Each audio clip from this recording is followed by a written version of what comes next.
Hi, my name's Tess. I'm just going to do a short video in regards to my recovery from a neck fusion surgery. I know I found it very helpful to go online prior to my surgery and watch other people's YouTube videos in regards to the recovery from their surgeries, from either neck fusion or back fusion. It was very helpful to see other people going through the same kind of a recovery process, to actually know what was in store for me and to know that there are actual benefits of the surgery. I had surgery 2 weeks ago. I had neck fusion surgery. They took out 2 discs in the C4 and C5, and I have a plate that's screwing in and fused 3 vertebrae together. I had this surgery done because I had numbness in my hands, and this has been an ongoing issue for about 4 or 5 years. I've been tested for carpal tunnel many a times. I'm an artist and a potter, and due to my hobbies or my profession, it was speculated that I had carpal tunnel, and that was a pretty common thing to have, especially as a potter. The carpal tunnel tests kept coming back negative, but yet the numbness in my hands kept continuing. In the last year, the numbness has gotten a lot worse. It especially is bad at night. When I sleep, I wake up in the morning and I have complete numbness in my entire right arm, and in my left hand. A lot of the times I'd wake up, I'd have to pull myself up but with my back muscles, shift over in bed and swing my arms over and stand up for about 10 minutes until I could get feeling in my arms again. For me, going out into my studio in the morning and not having complete control of my hands was horrible. My handwriting started looking like a 2-year-old child, especially if I had anything to write in the morning. Um, and I also started having swelling of my hands. And my husband and I both thought I was getting arthritis in my hands. And the swelling was to the point to where you couldn't see my knuckles if I made a fist. We finally, after physical therapy and after several different tests of carpal tunnel and tendonitis, decided to do an MRI on my neck. My doctors did, and they found that there were bone spurs in my vertebrae that were pinching nerves. One of the areas was actually pinching a nerve completely off, basically. So when they did the surgery, they went in and drilled away at the vertebrae and got rid of those bone spurs, and that way the nerve is free and loose to move around. After the surgery, the first week is actually pretty easy as long as you just take it easy, stay in a sedative place, keep your head supported. They do, I do have to have a soft collar. The soft collar is basically just to help protect your neck. I do wear it at night when I sleep, and I also wear it when I'm out on walks. And this helps basically from kinking my head one way or the other. Um, but I do suggest if your doctor gives you a hard collar that you wear it all the time. Um, I was told that the soft collar basically is just for protection, and because I do have a bar in my neck or a plate holding it together, that actually will protect the fusion from jolts and moving around the way that you do without a brace on.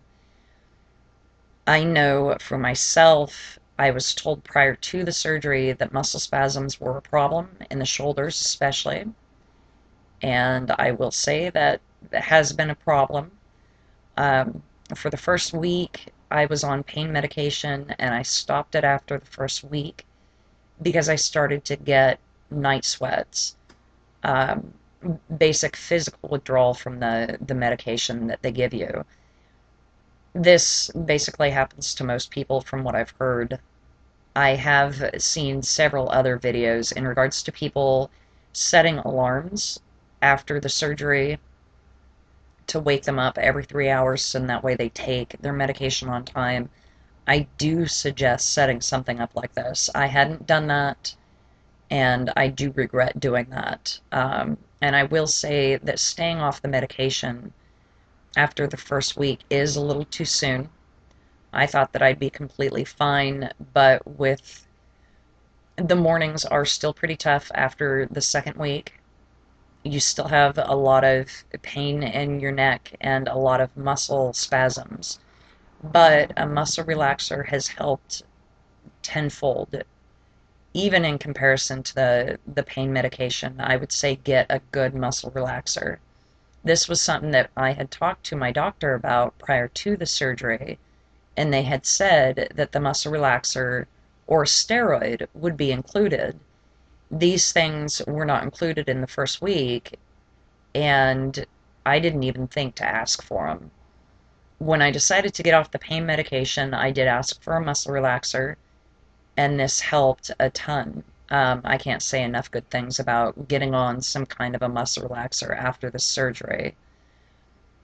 The first week, I also suggest walking around quite a bit more than what you think you need to or than what you feel like you need to. A lot of doctors suggest walking around 5 to 20 minutes after every 2 hours or so. Do it. Don't just walk around your house. Get out, get outside, actually go for a straight up walk for 5, 10 minutes and come back to your house. This actually keeps your leg muscles from cramping up. I had a lot of problems the first week with leg muscles cramping up, and even still into this week, I have some issues there, which helps with the muscle relaxer, but not to the extent that I would like it to. Um, Walking around the second week actually isn't that bad at all, as long as you do it several times a day. Get up, walk around, move around.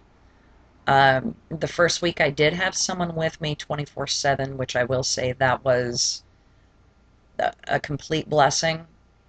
That is something that I will completely suggest to anybody who's going to have this surgery, is have somebody with you for the first week. The second week's not totally necessary, um, but the first week's just hard to deal with it. You're basically out of it because of the medication you're on, and it's just easier to have somebody there with you to help you with anything that you need to do. It's easy to forget that you have limitations, especially within the first week, and especially when you're on pain medication, when you can't really feel what it is that you're doing, and you don't really get all the signals that your body's sending you. So for that first week, to have someone there, it's not only just to help you, it's also to keep you from harming yourself. um, the second week, I've been completely fine with nobody here. I actually quite enjoy getting up, going around. I'm not supposed to drive still, but, well, actually, I can drive. It's been 2 weeks. They say not to drive for 2 weeks. And it's been 2 weeks, but I haven't driven yet. I don't really see a need to. I don't really need to go out and do anything. I do have a Safeway up the street. I've walked up there several times. I do my shopping and I come back. They also tell you not to lift anything if you're having the surgery done over 10 pounds. Um, that I suggest not doing. Even if it's a cat or a dog and they're on your lap, try to move them off by moving your body instead of picking them up and putting them down. I have a 20-pound snowshoe cat who I do think is the culprit for some of the muscle spasms in my neck. Um, he's quite lazy and won't get off my lap, so it's best that you just lean over and let him crawl off by himself if you have an animal. Aside from that, though, week 2 is good. I started back to school actually on Monday. I go to school online, and I will say that the muscle relaxers actually put you in a little bit of a fog. It does make it hard to read, and it does make it hard to navigate cognitively through textbooks. It's best to actually wait until you're off of certain medications to start back to any kind of real mental functioning. Um, but aside from that, though, I'd say the one thing that really helped me out was just stay busy.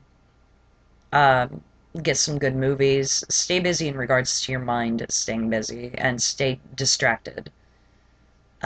Aside from that, though, the surgery's gone well. I have not had any numbness in my hands. I actually have a lot less back pain right now. That is something the day of the surgery that I woke up and noticed that there was a lot less back pain that I had. Of course, the doctors say that that's not part of the surgery, that what they did does not affect the lower back, but apparently it's something that they're not sure of. They said that it could affect it or that it might affect it, and I say that it has. Um, anyway, though, if you have any questions in regards to a neck fusion surgery, shoot me an email and ask. It is a scary thing to have this surgery, but I'd say that my benefits far outweigh not having the surgery. I actually can write in the morning without problem. My hands don't swell up. I'm not unable to carry my own coffee mug to the coffee table in the morning. It's just amazing what a difference this has made. So good luck to anyone who's thinking about having this surgery.